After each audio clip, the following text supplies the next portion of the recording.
سلام علیکم دوستای عزیز. این منطقه را که عکس میبینن اینجا بانوف وایسبادن است. وایسبادن که از مرکز ایسن است، تقریبا 1.5 ساعت راه از فرانکفورت دور است. امروز تازه اینجا آمدیم که این شهر رو ببینیم که چه رقم شهر است. ولی خب شهر لوکس است، تمیز است، یعنی چیشم قدیمی است. که بانوف یا استگاه قطارش اونو هم دیگه فروشگاه تودی است و فروشگاه نام یک عالم نام داره، فروشگاه لباس است. ما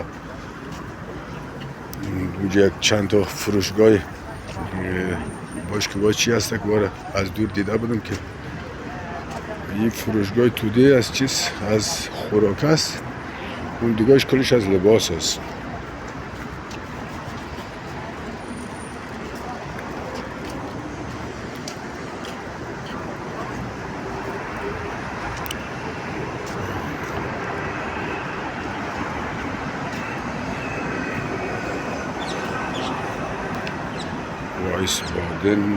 وایسبادن دیگه شنیده بودم تا مال نام دادم.